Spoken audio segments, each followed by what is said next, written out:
Assalamualaikum warahmatullahi wabarakatuh. Halo sahabat TV 10. Berjumpa lagi dengan saya Max Nata tentunya dalam program istimewa Kongko bareng komunitas. Dan kali ini, melihat dua wanita cantik di samping saya. Di edisi Koko kali ini kita ketemu sama teman-teman dari Gria Skizofren. Ada Mbak Triana Rahmawati. Ini adalah founder ya. Benar. Founder sekaligus dosen. Iya, kalau sekarang. Iya, sekarang. Pas mendirikannya mah pendiri doang. Mahasiswa juga, Mbak? Masih mahasiswa dulu. Masih mahasiswa. Betul. Yang di sampingnya ada Mbak Aurelia. Mbak Aurelia siapa tadi? Anargia. Mbak Aurelia Anargia masih mahasiswa ya saatnya. Ini adalah volunteer dari Gria Skizofren. Nah, kita bakal ngobrol-ngobrol santai untuk hari ini seperti biasa di Koko, dan kita mulai dulu deh dari aku. Iya, dari Mbak Tria. Seputar tentang Gria Skizofren. Ini apa sih gitu? Kan dari namanya menurutku ya, ini agak unik gitu. Skizo itu apa sih gitu? Iya, betul. Jadi Gria Skizofren itu lahirnya benar pas aku masih mahasiswa. Terus habis itu waktu itu aku belajar tentang salah satu penyakit namanya skizofren, skizofrenia gitu ya. Ini nih kalau aku nyebut skizo sebenarnya bener nggak sih? Sebenarnya orang biasanya bilangnya skizofrenia, cuman aku kalau orang awam gitu ya, supaya gampang aku bilangnya skizofrenia. Oke, siap. Nah, terus habis itu si Gria Skizofren itu lahir karena kita tuh pengen jadi wadah kepedulian buat penyaluran kepedulian ke orang-orang dengan masalah kejiwaan. Nah, kenapa namanya tadi unik gitu ya? Itu kayak buat biar uniknya dapet gitu. Jadi orang tuh kalau ngomongin Gria Skizofren, oh dia udah ngerti nih ranahnya mental health gitu. Oke, jadi ini memang berawal dari nama penyakit sendiri ya? Betul. Terus waktu itu nggak kepikiran nama yang lain karena wadah itu kan rata-rata kalau nggak Gria, ruang dan lain-lain. Tapi tahun 2012 rata-rata ruang tuh belum common, masih pakai bahasa baru-baru ini ya ruang ya pas ruang apa? pandemi.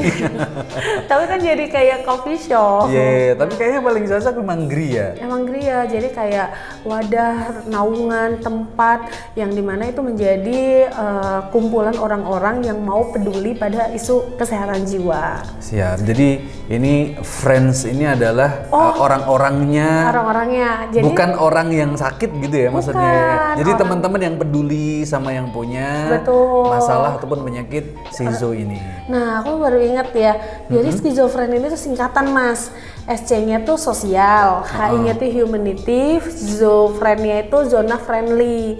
Jadi ini kegiatan sosial, landasannya panggilan rasa kemanusiaan dengan membangun prinsip persahabatan dari masyarakat ke orang dengan masalah kejiwaan. Gitu, Mas. Jadi ini kayaknya kalau ditelusuri filosofisnya itu dapat banget. Dapat. Secara tidak sengaja. Secara tidak sengaja. Terbukti di sini ada volunteernya juga ya. Betul. Ini awalnya kapan sih Gria Skizofren itu muncul? Kapan? 2012 itu adalah kali pertama si Gria Skizofren itu muncul, Mas. 2012. Berarti kan sekarang udah 12 tahun ya. Nah, 12 tahun. 12 tahun. Munculnya itu gara-gara Mas pasti tahu ada namanya program kreativitas mahasiswa. Iya, PKM ya. Betul, aku udah coba mulai dari pengabdian ke anak kecil, ke orang jalanan dan lain sebagainya. Dulu jurusannya apa sih? Sosiologi. Oh, sosiologi. Jadi pas ya? Pas banget. Karena aku emang dulu pengen kuliah sosiologi tuh karena aku pengen bantu orang tapi tahu ilmunya gitu. Nah, terus si program itu mempertemukan kami dengan Gria PMI Peduli, punyanya PMI Surakarta. Waktu pembuatan PKM tersebut. Terus habis itu minta dukungan sama Gria PMI Peduli. Gria PMI Peduli sangat mendukung. Nah, itu konteksnya aku masih mahasiswa, Mas. Nggak ngerti, aku bukan dari basic kesehatan, aku juga bukan dari orang-orang yang psikolog juga biasanya bukan. ya. Nah, terus tapi si PMI itu sangat mendukung gitu. Nah dari situ akhirnya dibuatlah si Gria Skizofren ini. Nah yang berlanjut hubungannya sampai hari ini. Berarti waktu itu PKM-nya lulus? Lulus itu setelah 5 kali mas. Jadi 4 kali aku ditolak. Nah itu yang lulus tuh sekali. Nah setelah sekali lulus itu aku ngerasa wah amanahnya punya tanggung jawab ini tanggung jawab ya. besar mas. Nggak sekedar selesai didanain udah dong. Betul. Kenapa? Karena kita kan di awal itu membangun sama PMI kan tujuannya bukan dana, betul. tapi tujuannya adalah kita pengen nyelesain masalah, pengen bantu, pengen ngasih kontribusi ya. Betul, meskipun kecil mungkin ya karena kita masih belajar. Nah tapi ternyata nggak selesai, masalah sosial itu emang terus ada gitu. Selama manusia ada maka masalah sosialnya akan terus ada gitu. Nah ini sampai dengan hari ini kan perjalanannya yang nggak gampang ya. Betul. Sahabat TV 10 bisa dibilang banyak masalah. Pernah nggak sih masalahnya muncul di sela-sela 12 tahun dari mulai single sekarang sudah punya anak, sampai punya anak lagi gitu ya. Yeah. Nah mungkin ya satu hal yang membuat aku selalu tertantang. Bukan ini sebenarnya pertanyaan kemudian apa motivasinya gitu? Kan ini bentuknya sosial ya. Betul. Sahabat TV 10. Betul. Jadi bentuknya akan seperti apa kemudian kalau ini terus diperjuangkan? Apakah kepuasan batin kah atau seperti apa? Jadi waktu itu kita berpikirnya sederhana, gara-gara lagi puasa di bulan puasa, terus abis itu ada azan, terus habis itu yang azan itu orang gitu, bukan masjid. Nah kan kita mahasiswa, kita nanya sama tukang angkringannya, Bu apa udah buka puasa? Ibunya ngomong pakai bahasa Jawa, Allah mbak rasa digubris mbak wong edan. Kata-kata itu mungkin biasa, tapi di hatiku itu nggak biasa. Dia manusia kok nggak dimanusiakan, dia masyarakat kok nggak dimasyarakatkan. Kalaupun dia orang dengan masalah kejiwaan gitu, dengan kata-kata wong edan, itu rasanya kok nggak manusiawi banget gitu. Kan bisa dijawab, itu ini mbak apa namanya lagi ada masalah gitu kan bisa. Iya tidak perlu dengan kata wong edan. Nah dulu kata itu tuh nyentil banget. Nah aku tuh pengen bagaimana masyarakat itu tuh punya kepekaan dengan memanusiakan manusia gitu. Kalaupun menyebut mereka, melihat mereka bukan cuma dari sisi kurangnya mas, tapi juga dari sisi lebihnya.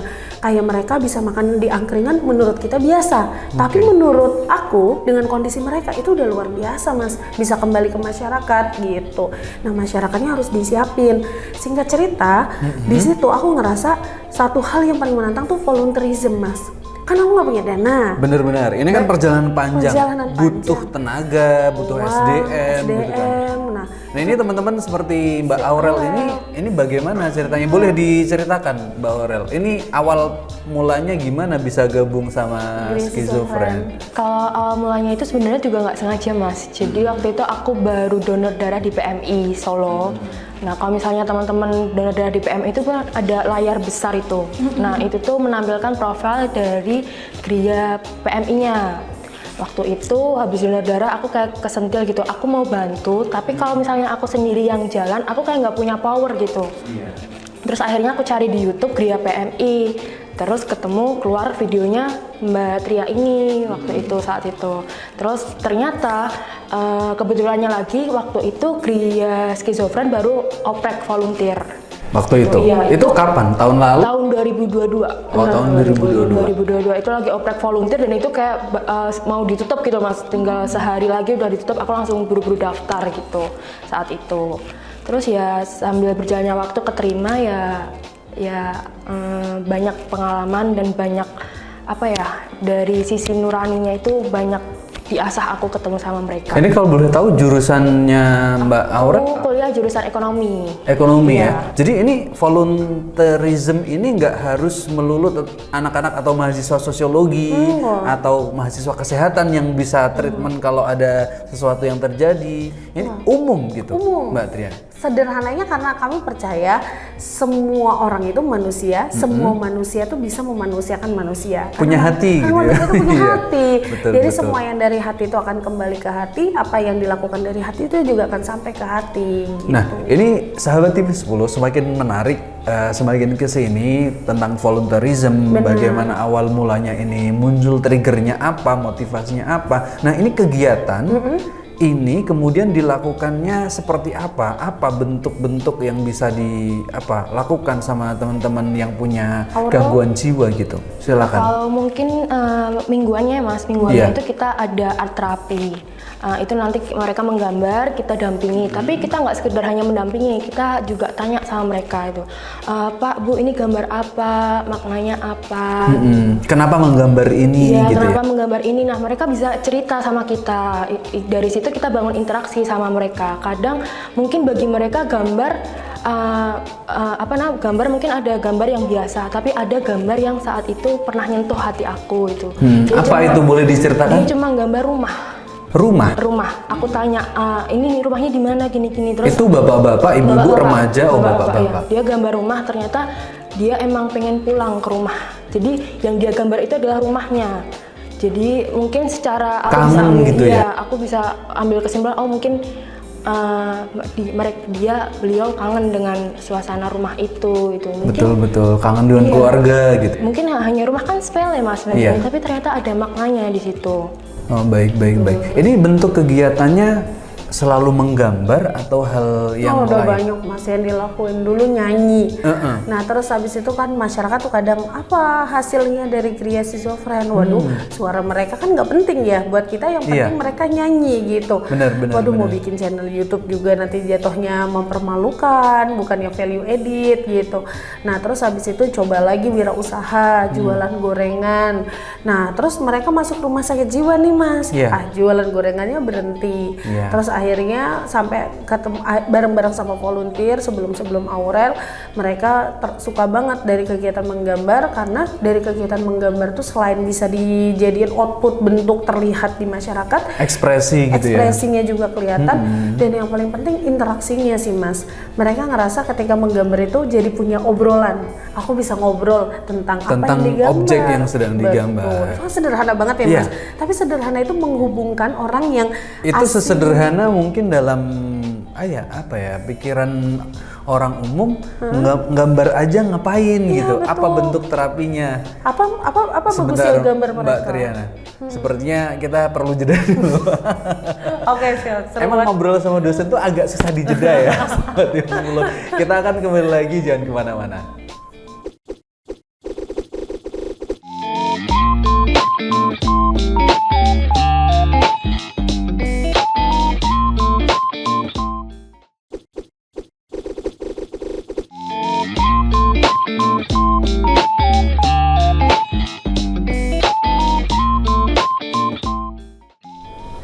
Masih bersama saya Max Nata dalam program istimewa kita Koko Kongko bareng komunitas. Nah, kita lanjutin lagi ngobrol-ngobrol santai kita sama teman-teman dari Skizofren. Masih bersama Mbak Tria dan juga Mbak Aurel. Ini tadi yang sebentar saya jeda, tadi mau cerita apa gitu. Kita lanjutin lagi. Nah, jadi kalau dari menggambar itu orang tuh suka bilangnya kayak kita tuh jadi kehubung antara masyarakat yang nggak kenal orang dengan masalah kejiwaan, yang takut bahkan mereka kalau dengar kata orang dengan masalah kejiwaan tuh udah takut duluan. Sampai hari ini masih gitu sih masih yang saya tangkep dari masyarakat umum. Betul, apalagi ini orang dengan masalah kejiwaan yang terlantar Mas, nggak tahu di mana keluarganya, riwayatnya dan lain sebagainya. Tapi gara-gara menggambar itu bisa menghubungkan. Jadi kayak nggak penting hasilnya, yang penting prosesnya. Benar. Ini yang menarik, yang belum sempat kita ceritakan di depan sini ya, sahabat TV 10. Ini ada tas ya, yang di sini ada gambarnya juga, kemudian ada hashtag urai stigma, hargai karyanya. Ini boleh diceritakan, ini bentuk karya dari teman-teman ODGJ, kemudian prosesnya ini gimana sih? Kalau tadi kan bentuk kegiatan menggambar, apakah ini yang gambar teman-teman dari ODGJ atau bentuknya kolaborasi begitu? Oke, jadi ini Aurel tuh yang mendampingi mereka menggambar. Boleh diceritakan Mbak Aurel. Jadi dari gambarnya mereka ya teman-teman semuanya mungkin cuma daun gini, tapi sama tim dari, boleh sebut Solve? Boleh.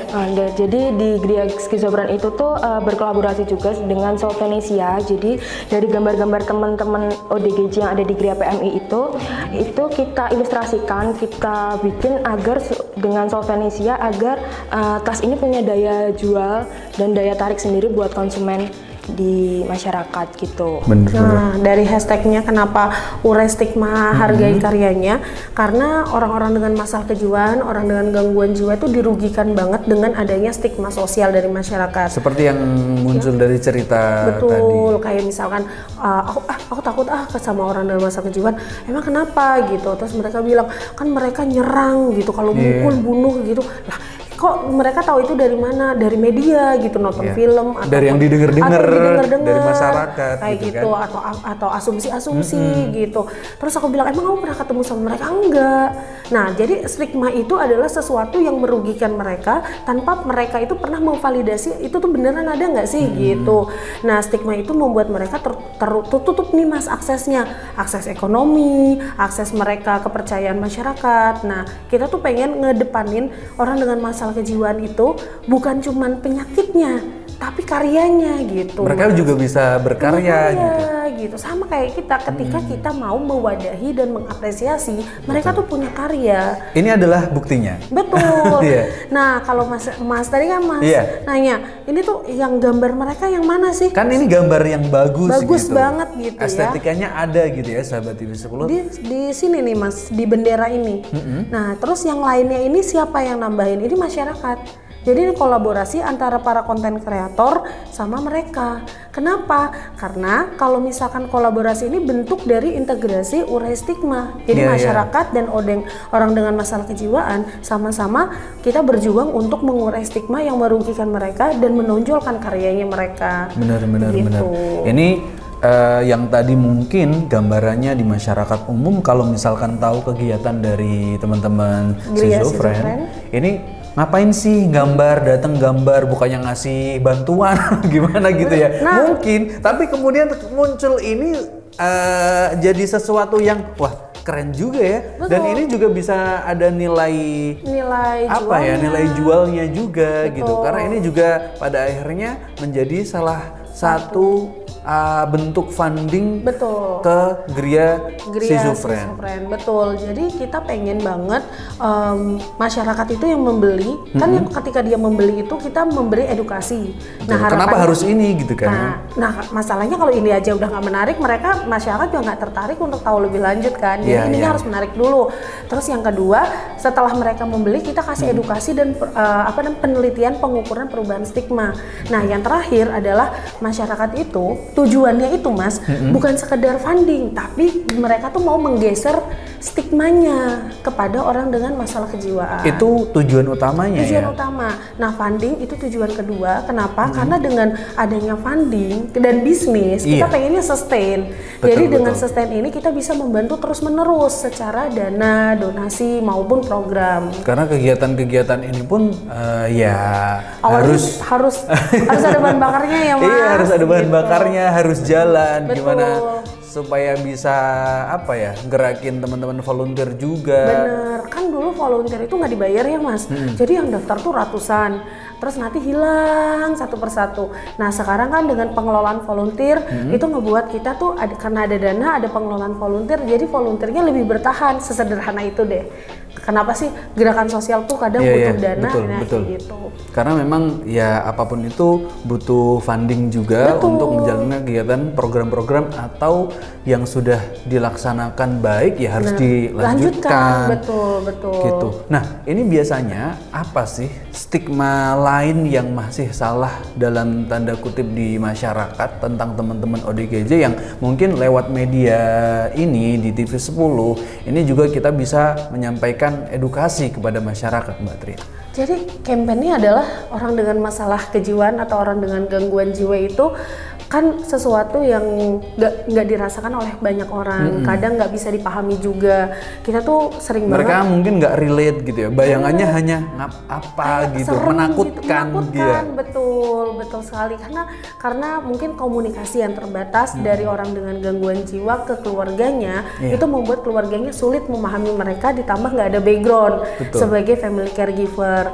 Nah, kita tuh pengen banget ngedukung keluarga-keluarga. Kalau hari ini kan kita di panti nih Mas, jadi nah besok kita pengen gitu bisa jadi mendampingi keluarga-keluarga buat ngembangin potensi orang-orang dengan masalah kejiwaan yang ada di keluarganya. Jadi keluarga itu bisa melihat kelebihan si anggota keluarganya yang nggak dieksplor selama ini. Terus yang kedua, kalau sosial ekonominya udah jalan, itu juga bisa menjadi pendapatan untuk keluarga. Karena kan orang dengan masalah kejiwaan tuh nggak punya gaji, Mas, nggak digaji. Ini kadang-kadang hanya melihat ketika dengan ketemu atau mendapati entah itu anggota keluarga atau siapapun yang dilihat hanya negatif, betul, sakit, selesai, tidak ada sisi lain yang bisa dilihat. Betul, kayak stimulus lah, kalau anak-anak tuh kayak kurang stimulus gitu. Nah, kita pengen kalau sosial ekonominya ini kuat gitu, keluarga itu bisa mendapatkan penghasilan setidaknya buat biaya hidup orang dengan masalah kejiwaan itu di dalam rumah. Kenapa kalau semua orang dengan masalah kejiwaan ditaruh di panti, nggak muat pantinya, Mas. Bener. Dan ini perlu kita ceritakan juga kalau kegiatan dari teman-teman schizofren ini dilaksanakan di Gria PMI Peduli yang ada di PMI Surakarta, tapi di daerahnya Mojosongo. Mojosongo ya.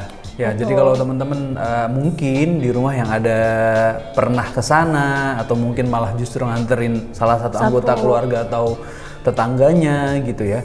Jadi ini kegiatannya setiap Sabtu Minggu atau kita kemarin nggak mesti ambilnya gitu? Sabtu Minggu ya, soalnya banyak volunteer kita yang mulai Free. udah bekerja, jadi gitu. Mereka minta harinya Sabtu Minggu dulu mah, enggak Mas, dulu hari kuliah malah. Nah, kalau gitu. Iya, sekarang dibalik, ini juga tren ya. Trennya adalah anak-anak sekarang kalau lebih luang di hari Sabtu Minggu.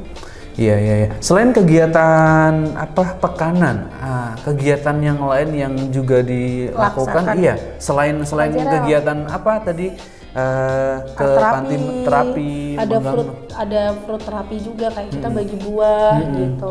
Apalagi kalau tahun lalu itu Mas, kegiatan 17-an lomba. Jadi bikin lomba di sana. Bikin lomba gitu. Itu juga Mas? Kalau misalnya kita di masyarakat, kita biasanya lombanya itu pesertanya anak kecil, gitu kan. Seru udah pasti. Tapi kalau di sana pesertanya ya itu Bapak Ibu ODMK itu, dan itu ya tapi seru Mas. Susah banget ngaturnya. Susah banget ngaturnya, tapi ternyata hanya lomba makan kerupuk, balap sarung, ternyata mereka seneng loh. Itu kan stigma mungkin stigma gini, ngapain sih ngadain lomba sama orang-orang yang mungkin kekurangan gitu kan, apa serunya, apa senengnya gitu. Ternyata enggak kok. Coba mungkin tahun ini ya Mbak ya, kalau misalnya kita adain lomba, mungkin dari volunteer yang mau dari luar Gria Schizofren bisa banget ikut kontribusi buat lomba bareng sama mereka. Rasain deh rasa yang seru, rasa seru sama rasa bahagianya. Capek tapi bahagianya itu Mas yang nggak bisa terbayarkan gitu ya. Ini pas banget ya sahabat TV 10, karena tadi ngobrol-ngobrol sebentar sebelum kita tune in. Ini sekarang ini kebetulan lagi ada oprek gitu. Betul, jadi barangkali sahabat TV 10 mahasiswa, ini harus mahasiswa atau boleh umum sih? Misalkan sudah kerja gitu. Boleh, sudah kerja. Tapi punya keterpanggilan buat isu ini boleh. Banyak banget kegiatannya, selain pekanan juga ada tahunan. Tadi juga hari-hari raya besar juga kita rayain, kayak Idul Fitri, nanti Idul Adha ada kurban, Idul Fitri kemarin kita ada bagi opor, bagi hampers, bagi baju lebaran. Jadi kayak kita menghadirkan momen yang kita rayakan di luar itu ke dalam juga gitu, ke dalam hati orang-orang dengan masalah kejiwaan gitu. Ini kalau mau gabung caranya bagaimana Mbak Tria? Ke Instagram kita aja di gria.schizofren. Di situ di Instagram kita gria.schizofren, tulisannya kurang lebih kayak gitu.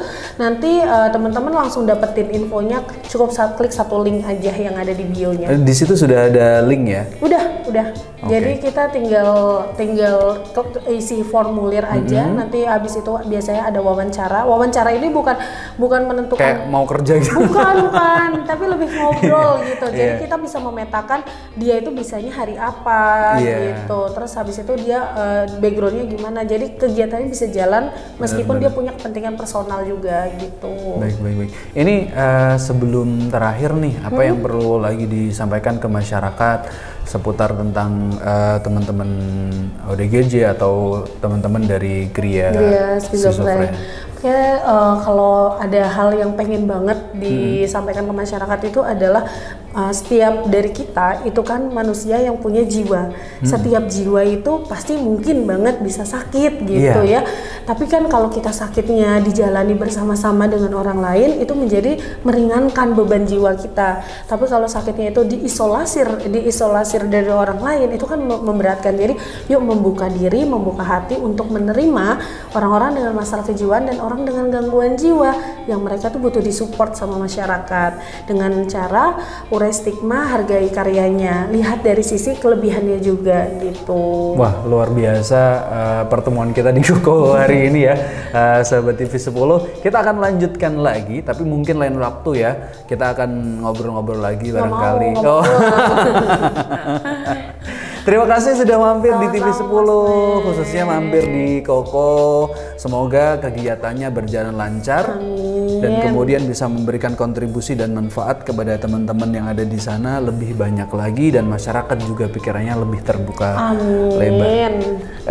Sepertinya kita perlu selesaikan. Kalau enggak kita akan lanjut ngobrol terus ya sahabat TV 10. Terima kasih. Sepertinya bawor ya. Tapi ini tuh skripsi aku juga. Oh iya. Jadi aku tesis juga. Oh Jadi iya. aku mau ngambil spesialisasinya di sosiologi keluarga. Jadi ngelihat bagaimana perjuangan keluarga-keluarga untuk membantu anggota keluarganya yang mengalami masalah kejiwaan. Siap. Gitu. Ini Skizofren punya ibu yang sangat tepat. Terima kasih hari ini sudah menyaksikan kita di Koko Kongko bareng komunitas. Saya pamit undur diri, saya Max Nata. Terima kasih. Assalamualaikum warahmatullahi wabarakatuh. Waalaikumsalam warahmatullahi wabarakatuh.